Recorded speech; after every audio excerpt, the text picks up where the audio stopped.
Welcome in, ladies and gentlemen, inside the Hawks Nest here for a preview game between the Hyannis Harbhawks, seeing their first time against the Chatham Anglers alongside Manager Gassman. I'm Gabe Sustick now, coach.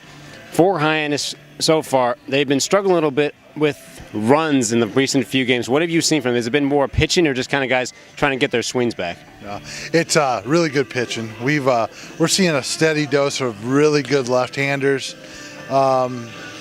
We'll be fine. We just got to make an adjustment, get a couple big hits with 2 outs, but that's the biggest thing. We're just seeing a real good steady dose of really good pitching right now.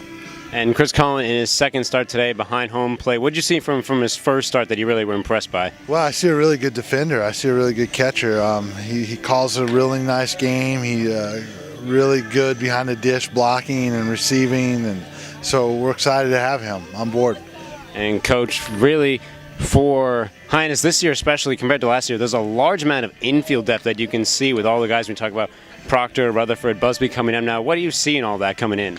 Well, that was intentional. I think what you really see is you see a bunch of guys that can play a bunch of different positions.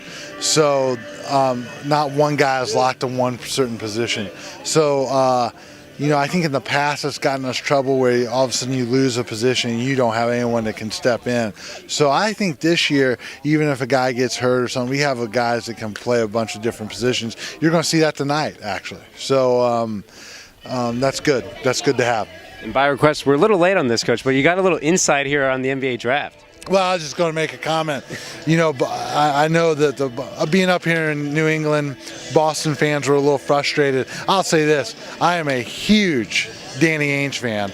And the reason is because I think he's one of the best basketball minds out there. And if Danny Ainge says the kid can play, he can play. And about 30 years ago, they were griping about the Chicago Bulls pick, Michael Jordan. Mm-hmm. Hopefully you guys still know who Michael Jordan is. I know. But, no hard feelings to LeBron, but probably the greatest basketball player that's ever played.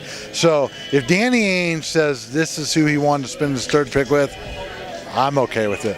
All right, Chad Gassman, baseball and NBA insider we got here. Coach, thank you. Good luck today as Hyannis will look to set to play Chatham Anglers in their first game. That's at 6 p.m. We hope to see you then.